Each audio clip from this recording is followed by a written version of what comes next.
Boa noite, queridos amigos e irmãos em Cristo.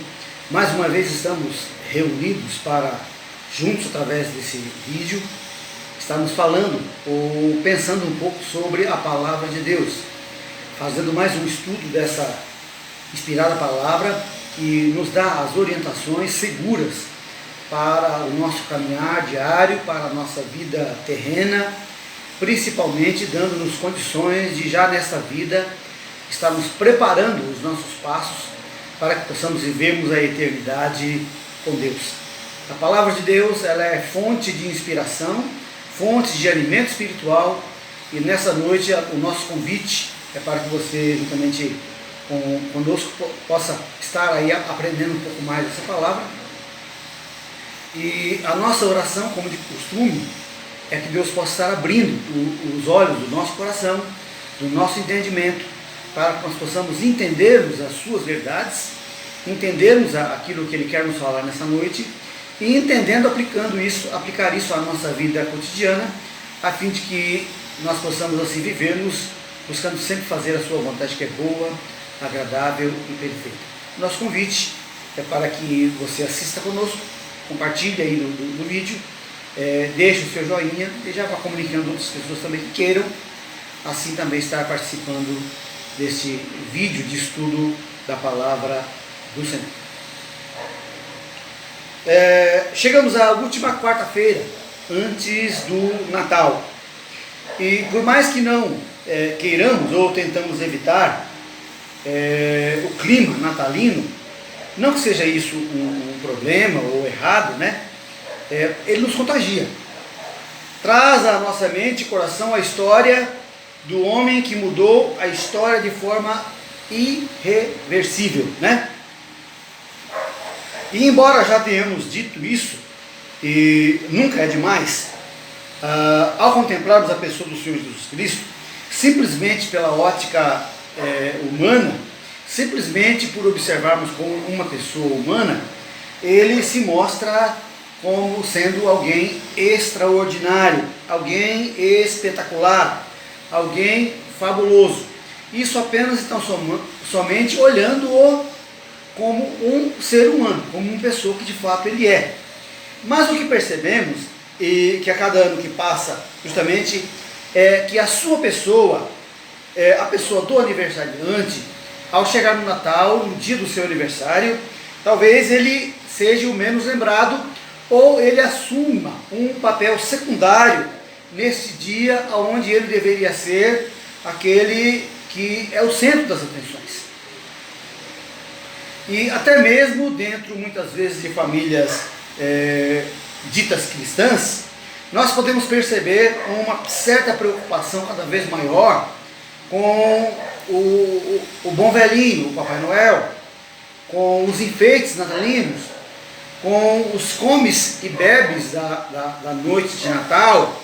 E mais uma vez nós salientamos, não que isso seja errado em si mesmo, mas o problema é que quando isso toma uma determinada posição, e Jesus Cristo muitas vezes ele é deixado de lado, quando nem mesmo ele é lembrado.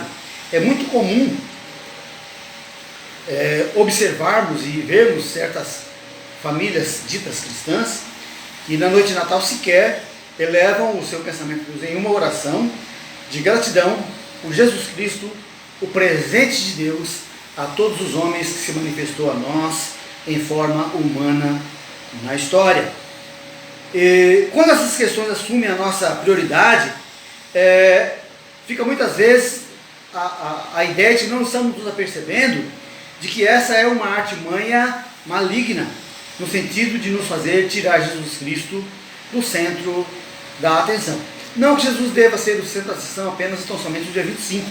Porque na vida do cristão, Jesus Cristo ele deve ser o centro da sua atenção todos os dias do ano, durante o tempo da sua vida. Por isso nós nos chamamos cristãos, pequenos cristos. Alguém que vive ou que busca de todas as formas evidenciar o caráter de Jesus Cristo em sua vida diária, constante, todos os dias. Porque Jesus Cristo é o centro da sua existência. Como não podemos julgar a ninguém, a não ser a nós mesmos, devemos nos autoexaminar nessa noite sobre esse assunto e não permitir que esse erro também nos acometa. Que ao chegarmos no Natal, ou chegarmos aí no próximo final de semana, onde vamos comemorar já o Natal, que nós possamos ter isso em mente. O Natal é Jesus. Se Jesus não for o centro da nossa festa natalina, ela perde totalmente o seu sentido. Nós já sabemos que o Natal é uma festa universal. Em todos os países dos nossos continentes, países esses que podemos chamar de países civilizados, todos eles têm o conhecimento da pessoa de Jesus Cristo, a sua história, do seu nascimento, da sua morte, e daí a festa de Natal, né? E ela é universalmente conhecida, e em grande parte dos países por onde ela é conhecida, ela é venerada, ela é admirada, ela é uma festa sem igual. Mas mesmo diante de tal conhecimento e admiração, o porquê Jesus nasceu continua para muitas pessoas um completo desconhecido. Então, podemos entender que nós podemos até saber, conhecer, admirar, adorar, né, festejar o dia do nascimento de Jesus. Mas e o porquê ele nasceu? É do nosso conhecimento? Por que Jesus se encarnou? Por que Jesus assumiu a nossa forma humana? Por que Jesus veio do céu para ser aquele que nasceu em Belém e morreu numa cruz do Calvário, para se dizer, para se mostrar aquele que mudou a história para ser o Salvador da raça humana? E é sobre esse tema que nós queremos pensar um pouco nesta noite. Pois ele, o Senhor Jesus Cristo, não apenas teve um nascimento extraordinário, mas também ele teve uma morte sobrenatural, uma morte espetacular, uma ressurreição sobrenatural. E o porquê ele nasceu também é tão especial quanto esses momentos pelos quais ele passou. A história nos mostra que ele viveu, que ele morreu, que ele ressuscitou de forma sobrenatural, de forma extraordinária, sua vida sobrenatural, sua vida extraordinária como pessoa e como Deus, mas também o porquê do seu nascimento. E para que nós possamos pensar um pouco a respeito disso, nós vamos ler a palavra do Senhor na carta que o apóstolo Paulo escreveu às igrejas da Galácia, capítulo 4, versículos número 4 e número 5. Texto esse que nós lemos assim: mas quando chegou o tempo certo, o tempo determinado por Deus, ele enviou seu filho, nascido de mãe humana, e viveu debaixo da lei, para comprar a liberdade para nós que éramos escravos da lei, a fim de que ele nos pudesse adotar como seus próprios filhos. Vamos orar? Bondoso Deus, lida está a sua palavra. Fala aqui para o nosso coração. Ajuda-nos a entendermos aquilo que a sua palavra nos diz, do porquê o Senhor enviou o Senhor Jesus Cristo para vir a este mundo, viver a nossa vida, morrer a nossa morte, a fim de que nós pudéssemos termos assim a oportunidade de nos reatarmos com o Senhor e de termos com o Senhor um relacionamento paterno, filial, de pai para filho, de filhos para pai. É essa a nossa oração que te fazemos em nome de Jesus. Amém.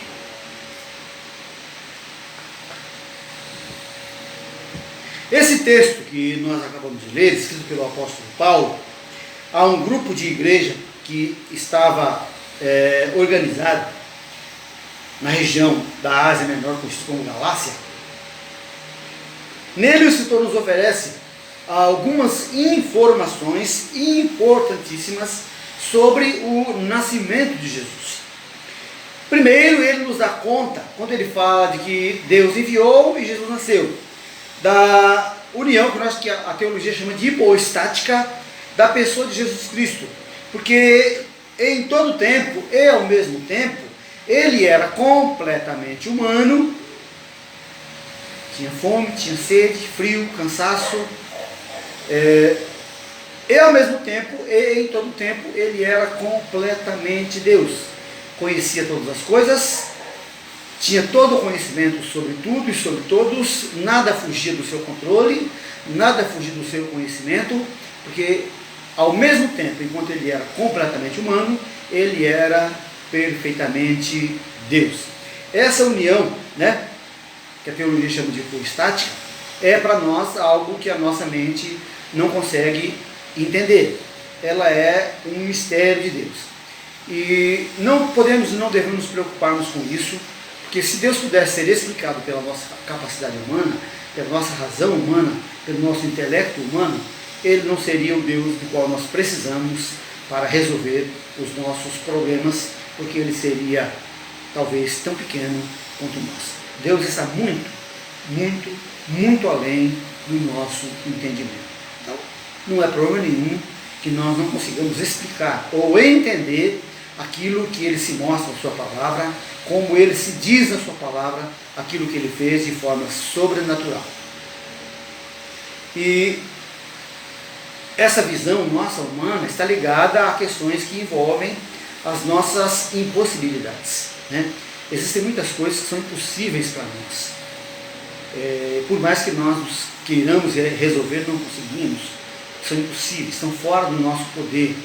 Mas essa visão passou também pela vida de Maria, quando o anjo Gabriel falou para Maria que ela ficaria grávida do Espírito Santo e que ela geraria o Filho de Deus. Ela disse, mas como isso é possível? Sendo que eu sou noiva, mas eu ainda não tive relações com o meu noivo. Eu sou virgem. E o anjo Gabriel falou, Maria, aquilo que é impossível para os homens, não é impossível para Deus, porque para Deus não há impossíveis. Há impossíveis para mim, há impossíveis para você. Então entender o impossível não faz parte da nossa capacidade humana. Nós precisamos apenas lermos aquilo que a Escritura nos diz, e entendendo que a Escritura é a palavra do Deus eterno, e crer pela fé que o que ela diz é verdade, que a Bíblia é sinônimo de toda a verdade. Paulo nos informa nesse texto que o Senhor Jesus foi enviado. Deus enviou. Jesus nasceu como nasce qualquer ser humano, pela vontade dos seus pais terrenos. Porque vamos para o texto bíblico, nós vamos ver que José e Maria tiveram outros filhos, segundo a vontade deles. Mas que Jesus não nasceu da vontade de José e de Maria, nasceu da vontade de Deus Pai, que usou o corpo, o DNA de Maria, para formar o corpo daquele que seria o seu filho. A essência divina, que é eterna, entra na história, o Cronos, o tempo, para se fazer uma pessoa como qualquer um de nós, a fim de que pudesse viver a nossa vida e morrer a nossa morte, para que nós pudéssemos assim termos condições de herdarmos a sua vida. Paulo nos informa que ele foi enviado, pois ele já existia antes do tempo, antes do crono, porque o tempo, como nós o conhecemos, de 24 horas, 365 dias no ano, e o ano bissexto 366, é uma criação de Deus.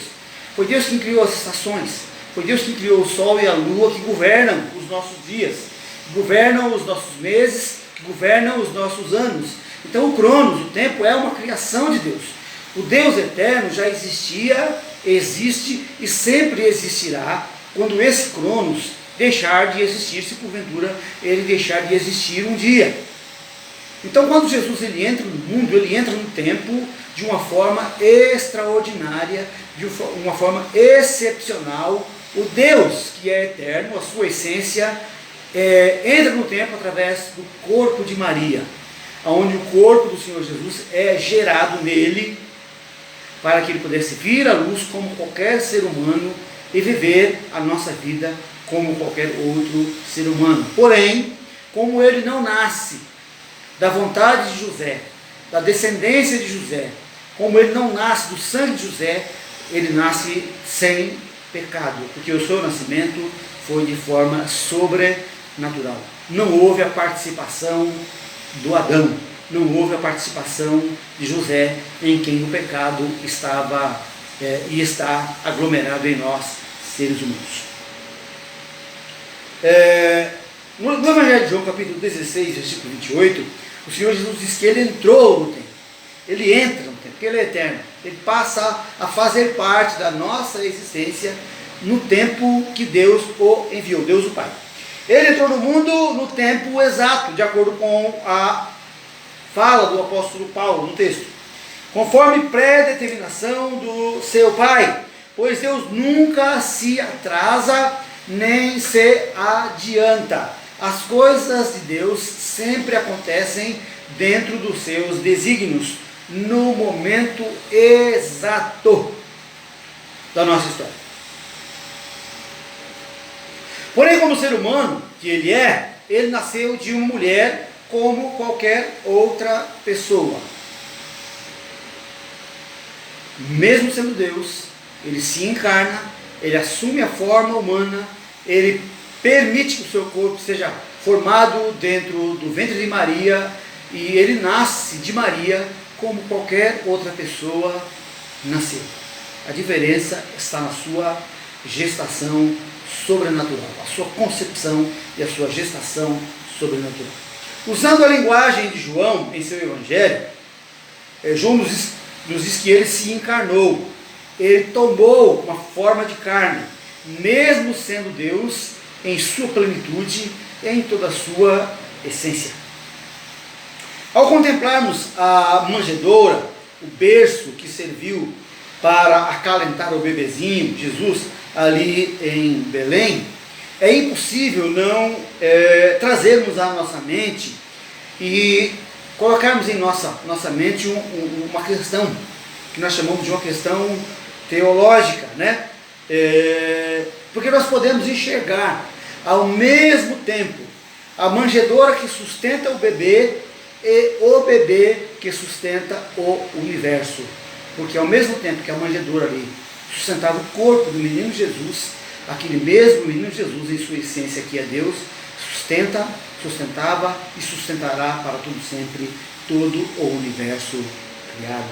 Isso é algo que foge de fato da nossa capacidade racional, que nós só podemos entender e aceitar pela fé. De acordo com esse relato paulino, o quando ele veio nos é respondido, como sendo no momento exato da história. Que momento exato é esse? Segundo os historiadores, nos dias do nascimento do Senhor Jesus, havia uma grande expectativa do nascimento de um libertador divino humano, que é explicado na história dos seres humanos, né, pelos inúmeros semideuses que nós encontramos dentro do panteão da mitologia grega, da cultura grega. Na cultura grega nós temos vários e vários deuses ou semideuses que surgem na história como libertadores do ser humano.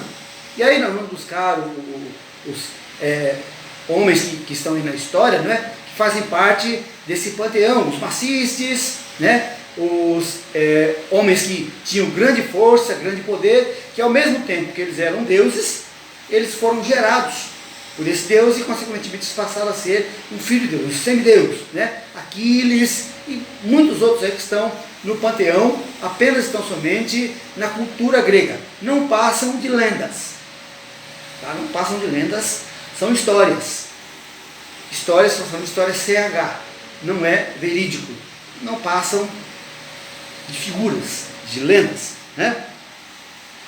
Mas essas figuras, essas lendas, nós precisamos lembrar que nós estamos no governo agora romano, e o governo romano dominou o governo grego, nós vamos depois falar um pouco a respeito disso, e muito embora ele tenha submetido ao seu domínio o governo grego, o império grego, toda a cultura, a língua e as lendas do mundo grego passou a ser vistas, entendidas e muitas vezes até passada de geração a geração dentro das culturas que se vieram depois dos gregos.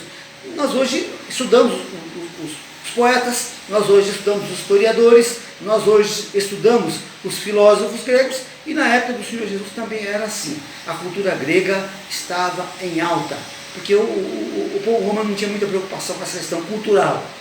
A preocupação deles era domínio, e domínio físico, domínio brutal. E esse domínio brutal, aliado à cultura grega, traz à tona a ideologia, por aquela cercania, por aquele tempo onde eles estavam vivendo, aquela parte conhecida do mundo, a ideia de que haveria de nascer um redentor, alguém que viesse para ser um libertador divino humano, para libertar o povo daquele cativeiro ferrenho que era o Império Bárbaro Romano, certo?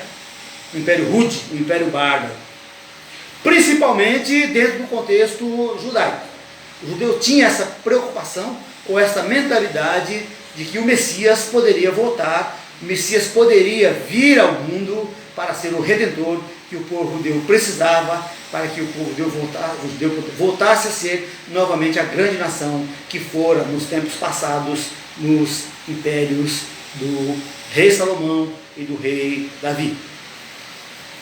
Outro fator importantíssimo era a falência religiosa e filosófica daqueles dias, que levava a uma decadência espiritual visível em todo o Império Romano e nos povos por ele dominados. Então surgem muitas religiões nessa época, chamadas religiões das fábulas,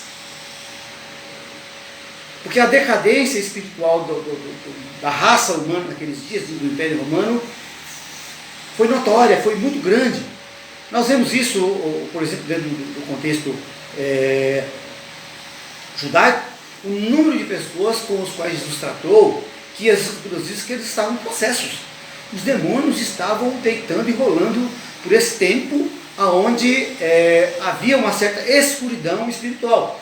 E quando a gente vai para as escrituras, entre o Novo e o Velho Testamento, nós temos as chamadas 3 páginas em branco da Bíblia, que relatam os 300 anos onde Deus não mandou nenhum profeta, onde Deus não mandou nenhuma mensagem, e portanto havia dentro do contexto judaico religioso uma visão escurecida por 3 gerações, 300 anos, de que Deus havia se calado. Por conta disso havia uma decadência moral e espiritual, no qual os demônios deitavam e rolavam.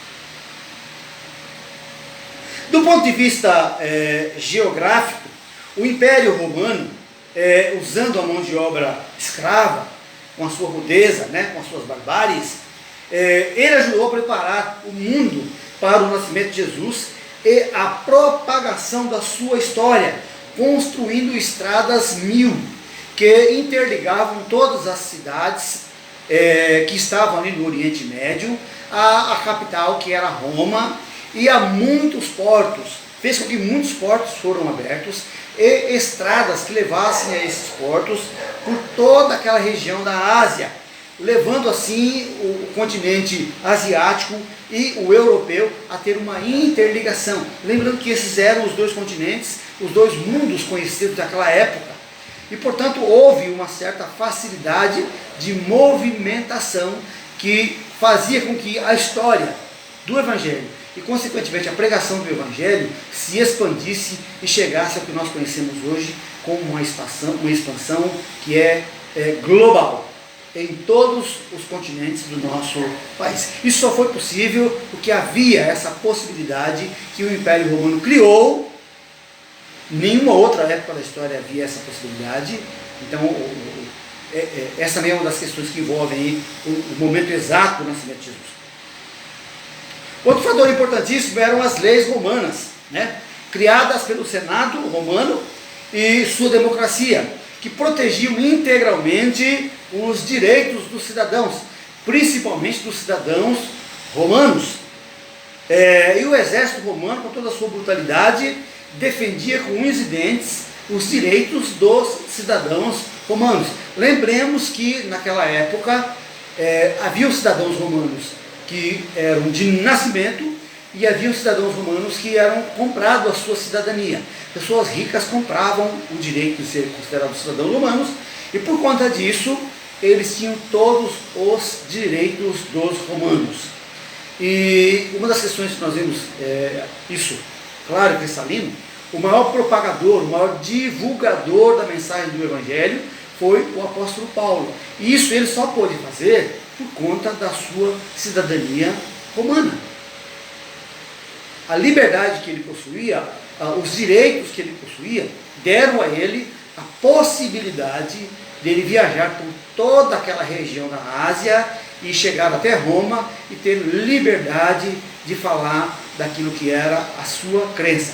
Por ela foi morto, mas mesmo assim, enquanto vivo ele esteve, em liberdade ele pôde falar, protegido pela lei romana. Nós vemos isso muito bem, que o apóstolo Paulo nos conta a sua história, no livro de Atos dos Apóstolos. Não fosse a lei romana, ele teria sido morto pelos judeus, por conta da sua pregação e da sua crença. Mas ele, protegido pelos cidadãos romanos, protegido pelo Império Romano, ele pôde viajar e pregar o Evangelho de forma livre a todas aquelas cidades. E organizar várias e várias igrejas, como por exemplo esse grupo de igrejas na Galácia, que foram organizados por ele, pura e simplesmente porque a lei romana lhe assegurava esse direito. A história romana nos mostra, que o Império Romano destituiu o Império Grego, mas a língua e a cultura grega desse império formidável eram plenamente usual juntamente com o latim. Por exemplo, nos dias de Jesus, os judeus, o judeu comum no dia a dia, o cidadão comum, o cidadão sem letra, o cidadão sem uma formação acadêmica, quando a gente vai pegar o apóstolo Paulo, ele tem uma formação acadêmica, o que nos dá a entender que ele falava um certo grupo de idiomas, o latim, o hebraico, o grego, o aramaico.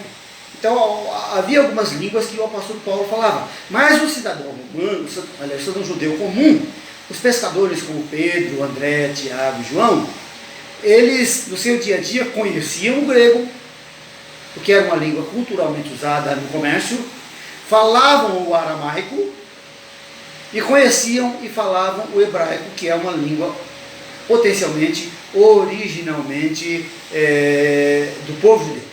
A língua hebraica é a língua do povo judeu, enquanto que o aramaico é uma mistura da língua hebraica com a língua falada pelos babilônicos. Eles ficaram escravos dos judeus na Babilônia durante 70 anos, e quando eles saíram da Babilônia, eles saíram falando uma língua misturada entre o hebraico e o falado pelos povos babilônicos, criando assim um novo idioma considerado o aramaico. Era a linguagem usada no dia a dia da fala do povo judeu.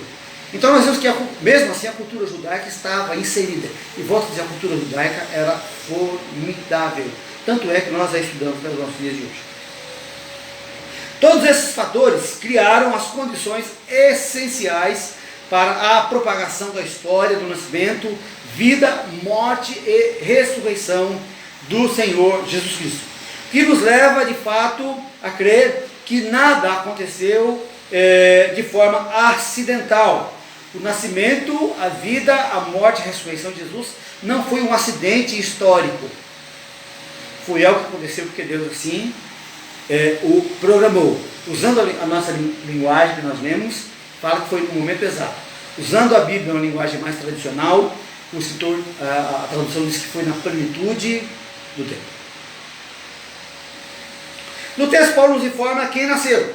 Nasceu o Filho de Deus, Como ele nasceu, mesmo sendo de forma sobrenatural a sua concepção e a sua gestação, ele nasceu de forma natural, como qualquer outro ser humano nasce.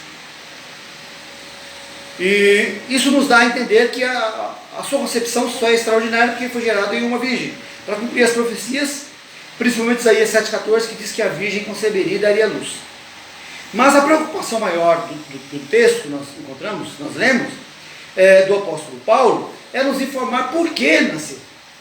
Porque a grande preocupação é por que Jesus nasceu.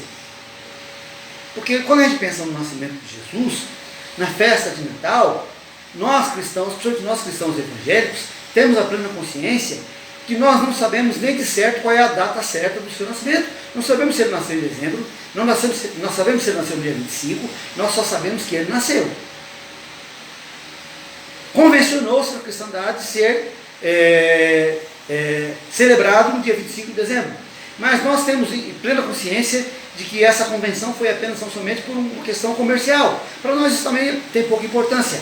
Para nós o que importa é que ele nasceu, não importa o dia, importa que ele nasceu. Mas a coisa mais importante para nós é por que ele nasceu. O dia não importa, mas o porquê ele nasceu importa. Certo? E o texto do apóstolo Paulo nos informa que ele nasceu para resgatar os que viviam escravizados pela lei, que decretava que quem comete pecado é escravo do pecado. E por conta disso é réu do juízo de Deus. Deus é o juiz da história. Deus é o juiz da nossa raça humana. Nós teremos que prestar contas da nossa vida a esse juízo um dia. E o nosso pecado, todos nós somos pecadores, por conta desse nosso pecado, escravizados que estamos sob esse pecado, somos réus. Estamos sujeitos à condenação desse juiz. Um dia, também predeterminado por Deus, que se Deus predeterminou o nascimento do seu filho, ele também tem predeterminado a volta do seu filho para resgatar os seus. Ele também tem predeterminado o dia quando esse seu filho, que hoje se propaga o Salvador da raça humana, será o juiz de toda a carne. Do mesmo jeito que ele nasceu no tempo determinado, ele virá e ele exercerá o seu direito histórico de julgar todos os povos, todas as pessoas, todas as tribos, línguas e nações. E esse dia já está marcado na agenda de Deus. Quando? Não sei. Mas que vai acontecer, vai. Do mesmo jeito que o seu nascimento é história, nós podemos entender que a sua vida para julgar o mundo também um dia será parte da nossa história. E é o que o próprio apóstolo Paulo nos informa, não é? Na sua outra carta escrita à igreja de Roma, no capítulo 3, versículo 23, ele fala: porque todos pecaram e separados estão, destituídos estão da glória de Deus. Pecadores somos, e o nosso pecado nos separa, ele nos segrega da presença de Deus, porque a presença santa de Deus não tolera a imundície do nosso pecado. Por isso o Senhor Jesus morre na cruz do Calvário, nasce, vive de forma santa, de forma a cumprir todos os decretos, todas as exigências da lei de Deus, para que ele fosse a vítima voluntária para resgatar aqueles que eram escravos do pecado, eu e você. E em consequência da sua morte, ele agora pode oferecer perdão, ele pode oferecer resgate a todos aqueles que por fé se entregarem a ele, para que possa ser o seu Redentor, o seu Salvador divino humano. O termo resgate, né, tem a ver com a libertação de um escravo no mercado escravagista, mediante o pagamento estipulado pelo dono desse escravo, que no nosso caso é a morte. O salário do pecado é a morte. Logo, todos nós estamos espiritualmente condenados à morte. Condenados à morte física e condenados à morte espiritual, que é a separação eterna de Deus. Quando a Bíblia fala de pecado e morte, ela está falando da morte física. Também faz parte. Mas todos aqueles que, pela fé, aceitaram a salvação em Jesus Cristo, também poderão passar pela morte física, mas não passarão pela morte eterna. Mas todos aqueles que não aceitaram Jesus Cristo como seu Salvador e Senhor, podem passar pela morte física e pela morte eterna. E ainda pode acontecer de que esse camarada passe apenas tão somente pela morte eterna, sem passar pela morte física, sendo que Jesus venha para ser juiz de todos aqueles, e aquelas pessoas que estiverem vivas nesse período não precisarão morrer para ser julgados, mas serão julgados, condenados e lançados no fogo eterno, que é a separação eterna, que a Bíblia chama de segunda morte, ou morte eterna, morte espiritual. Deus vai fazer isso? A Bíblia diz que vai. E se Ele é padrão da verdade, eu creio que vai. Os historiadores estimam que a capital do Império Romano, Roma, era formada por duas naturezas, duas categorias de pessoas. Todos os cidadãos que moravam em Roma ou eram senhores ou eram escravos, todos. E que o número desses últimos escravos chegava ao número de cerca de 60 milhões de pessoas. Então, falar de escravos dentro do contexto do Império Romano era algo comum. O sistema escravagista fazia parte do Império Romano, certo?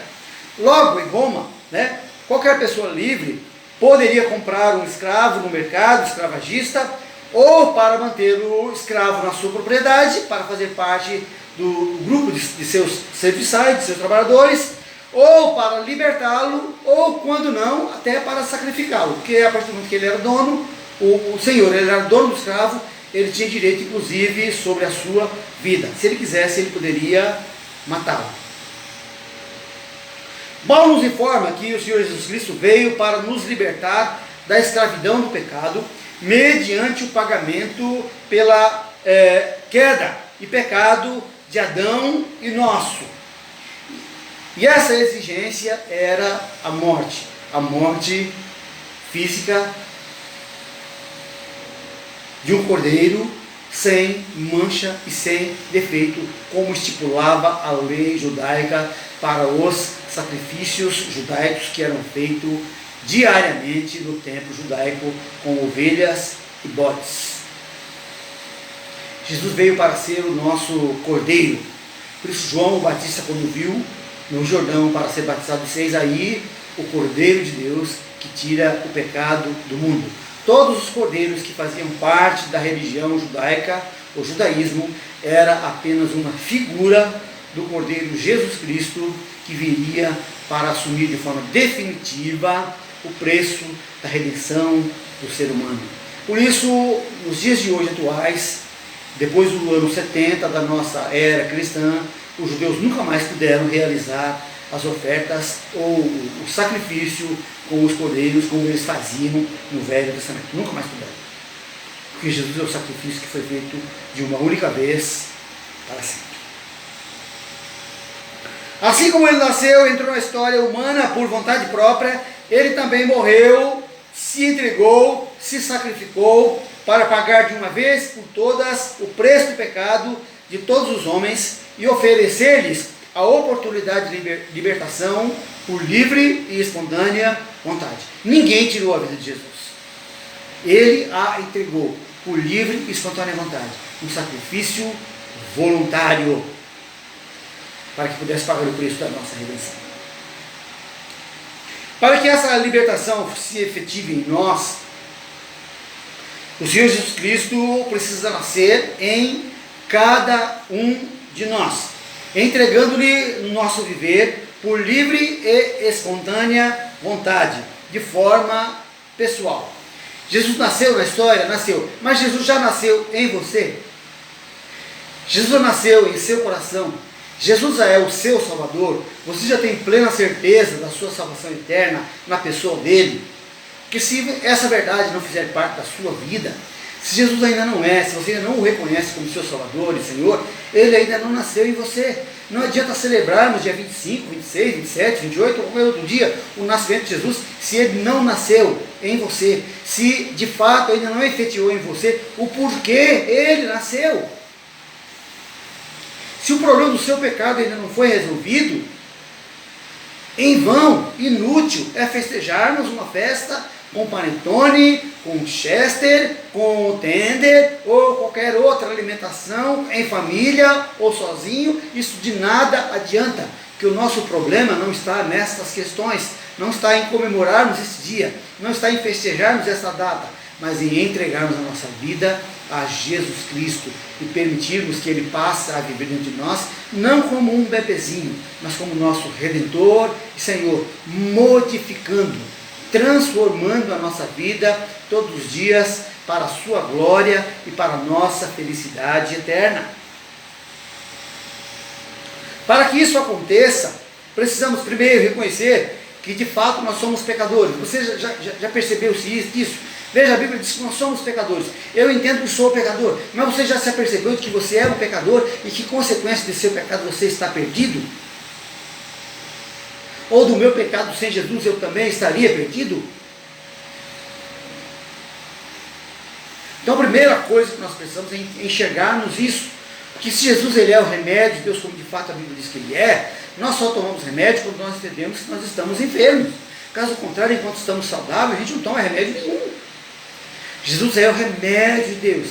Ele é a forma como Deus preparou para que nós pudéssemos sermos libertos da condenação eterna que pesa sobre a nossa cabeça. Então, se você entende que você é pecador, você precisa de Jesus Cristo. Tendo feito esse reconhecimento e concordado com Deus, devemos ser tratados pelo remédio que Ele nos oferece. O sangue do seu Filho, que João, na sua primeira carta, capítulo 1, versículo 9, diz que nos purifica de todo o pecado. Depois do dia que eu aceitei Jesus como meu Salvador e Senhor, o sangue de Jesus Cristo me purificou, me purifica todos os dias de todo o pecado. Os pecados que eu cometi antes de aceitá-lo, os pecados que eu estou cometendo hoje e os pecados que eu ainda vou cometer até os dias da minha morte. Porque aceitar Jesus como Salvador não me torna impecável.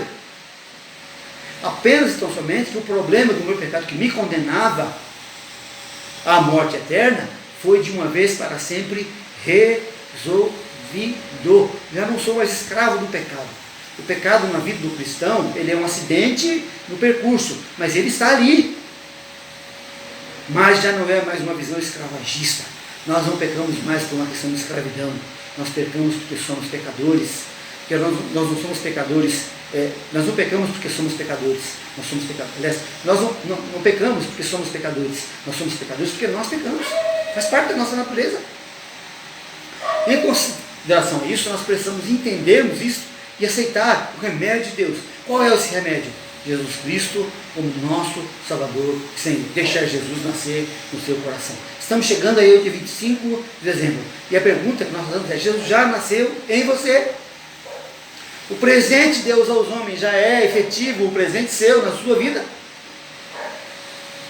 Como eu posso fazer isso? Aceitando o sacrifício dele na cruz do Calvário como sendo seu, entregando sua vida a ele, recebendo-o como seu Salvador e Senhor dentro do seu coração, dizendo, falando para ele: Senhor Jesus, eu reconheço que eu sou pecador, e em conta desse reconhecimento, eu reconheço que eu estou perdido. A condenação que pesa sobre minha cabeça, ela é justa, mas eu quero que o Senhor me aceite como seu filho. Eu quero aceitar Jesus Cristo como meu Salvador e Senhor. Entre em meu coração e me dê uma nova e viva esperança. Me transforma em uma nova criatura, e Ele irá fazê-lo.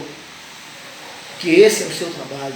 A partir desse momento que você fizer essa entrega de forma pessoal, honesta e sincera, Jesus Cristo passará a ser gerado em você. O caráter dele passará a fazer parte da sua nova natureza que você vai herdar em Deus.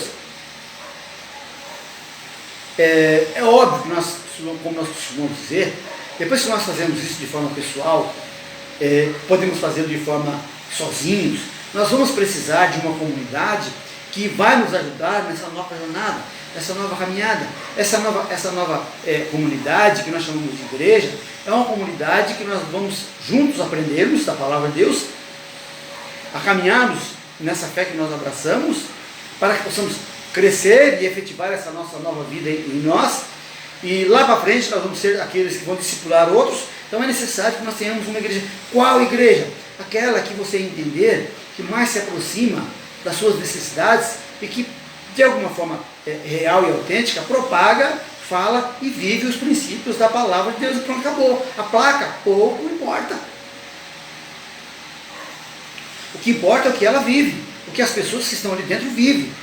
E assim nós vamos juntos caminhando para o céu, crescendo, sendo abençoados, para que possamos atingir a maturidade, gerar novos discípulos, discipulá-los e inseri-los nessa caminhada, para que nós possamos, como igreja, fazer com que o céu seja cada vez mais cheio de pessoas, e o inferno cada vez mais esvaziado de pessoas que estão indo para lá, perdidos sem a libertação que Jesus oferece a todos os homens.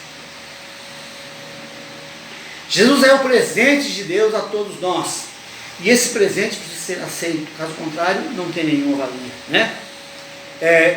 Que dia após dia esse presente viva em você, e que as suas convicções vão crescendo, que as suas convicções, que a sua segurança eterna possa a cada dia ser acrescida da fé que nós precisamos para caminharmos crendo que Jesus está morando em nós, está mudando em nós, e nós vamos apercebendo disso quando nós vamos vendo em nós mudanças significativas acontecendo, e as pessoas que estão à nossa volta também percebem quando nós estamos em mudanças que vão efetivar o nosso caminhar diário, em nosso relacionamento diário.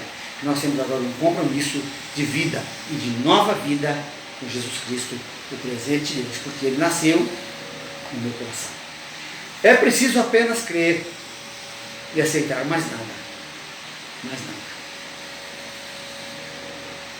Eu preciso ser membro de uma igreja para ser aceito no céu? Não. É importante, mas não precisa. Eu preciso me batizar para ser aceito no céu? Também não. É importante, mas não é necessário. Eu preciso dar o dízimo para entrar no céu? Também não. É importante, mas não é necessário. E vários outros fatores que você vai ver e vai ouvir dentro de uma igreja evangélica, que vão trabalhar com você e vão mostrar para você que são questões que envolvem a nossa nova vida que nós abraçamos, que são importantes no compromisso que nós temos com Cristo, mas não são necessariamente aqueles que vão determinar a nossa salvação. A nossa salvação está assegurada em Jesus Cristo e nele só. Nele só. Certo? Jesus já nasceu em você? Se já nasceu, amém. Deus abençoe. Continue firme. Continue a caminhar. Permite que cada dia ele possa crescer mais e mais em você. Se você permitiu que ele nascesse em você agora, firme aí, né? Procure pessoas que vão ajudar você, que vão agregar a você o conhecimento necessário para que você possa desenvolver essa fé e lá na frente propagar essa fé a outros. Se você não aceitou ainda, o que é que você está esperando? O que é que te falta? Veja, não estou falando de aceitar a igreja. Ter Jesus como seu Salvador e Senhor. O que é que te falta? É de graça, é por fé, e é uma decisão que você precisa tomar de forma voluntária.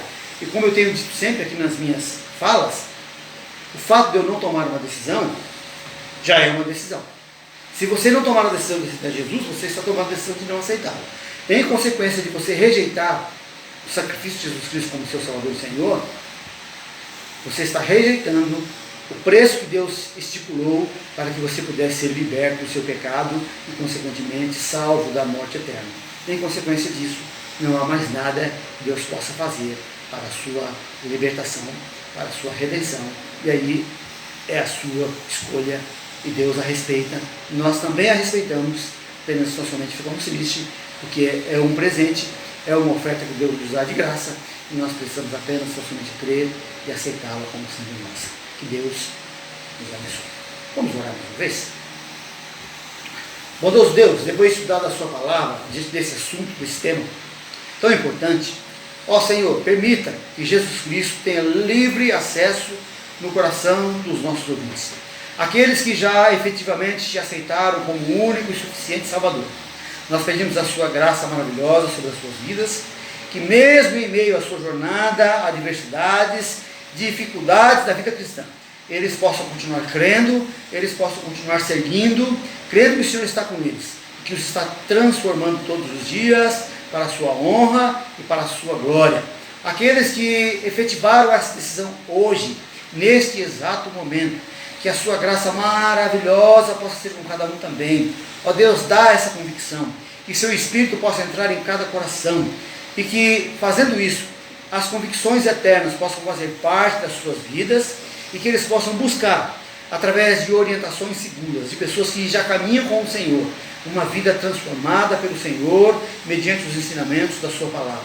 Se porventura aqueles que me ouviram nesta noite ainda não te aceitaram como único e suficiente Salvador, que a sua graça, que a sua misericórdia possa ser com eles, que o Senhor possa continuar a falar-lhes no coração, e que enquanto vivos, eles possam ainda, ó Senhor, ter a oportunidade de te aceitar como Salvador, de libertador das suas vidas, para que possam um dia chegar diante da sua pessoa e terem o seu pecado resolvido através da sua morte e da sua ressurreição. Dá-nos, ó Deus, um restante de noite abençoado na sua presença, é o que nós te pedimos e já te agradecemos, em nome de Jesus. Amém. Continue assistindo os nossos vídeos, principalmente os nossos cultos também aos domingos, ao vivo. E se você não puder assistir ao vivo, às 19 horas aos domingos, você pode assistir também no nosso canal, no YouTube gravado. E lá assistindo, você pode ver a programação na íntegra.